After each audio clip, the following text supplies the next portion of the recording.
Good morning. Ngasigi ningdokaba numit ko. Ningdokaba numit ki card ki message minarase ko. Ningdokaba ahanbada number ko. Ningdokaba gi number se akoi gi 47 leire ko. Aduga kalada na angoba gumba kai gumba dumaina season bibe ko. Aduga chak thongbada na koi na hape yaba se angoba machugi chaba yaba po thaina haira kadi chini ni khangde sangom ni khangde dumai tara happy ba ko. Monday oibani na akoi gi cinnamon rituals gumba kai gumba dumaina tawibe ai thadi khutta akoi na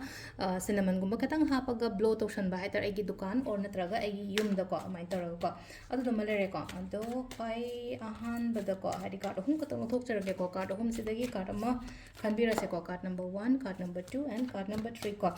adu dagi matung da ngasi gina timing afaba sa pe yenga se ko adu sida lady ba card sing sidagi ko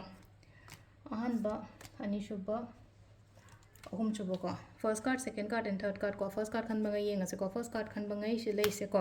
chat ke tauge haina khali ba thaba inkhang gum balera gadi ko chat pi ba tau bi ba tau khallaga leiri ba poto hai tare ko sida ai thaba ma start tauge ready di oiraga le ko hadi khanjana raga lei sai de khanjana raga leiri ba pot se hadi you should go ne ba silai je hadi chat pi yo ba sida chat pi yo ko ai chat lo pang thok pi yo thaba oina tau bi yo on hai ko sida le ko number 2 ko number 2 mi ki help tau ba khot pa dumaina oina oi ko number 2 se hadi some kind of charity gumba kai gumba dumaina gumba tau bodo charity tau bodo ma leire adu se leino ko hadi tau ba yai ko angamba khara ishana angamba khara dumaina ishana gumba kai gumba tau biyo aina mi gi mateng tau ringe engonda phaba su la kani ko engonda hena phaba dumaina toroga lei ko hadi khitang dang oi taraga su ngasi je kam mi gi help gumba kai gumba tau ko mi na engonda torok pa ya ba gi chances su yamna wangna lei ko number 3 ko number 3 khan bangai gi oina hairaga di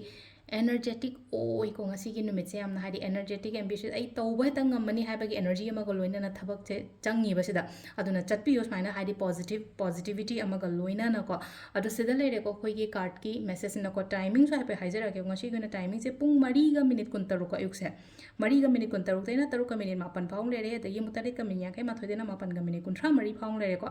nundin gi na 12 ga minute yankai mapan deina 3 ka minute kun 3 paung leire ko aduga nungdang gi na mapan ga minute yankai mapan dagina ahingi 13 ga minute 13 paung leire ko aduga amana ahing nong yagi na 12 ga minute 13 deina pung 3 ga minute 13 paung leire ko sisena akhoi gi ngasi gi oina afaba timing ko ado sida leire akhoi gi daily card message se ko daily card message su leire to ngasai na haija gi do horok pada cinnamon powder gumba kai gumba mai blow to even akhoi na leina ko haidi handa ki hafta da khalli ba pot gumba kai gumba leira ga di ko adu sum ithok pada ka shukai de ba haidi sigi weeks da aina sam paisa amount kaina har sene ko adu gumba sum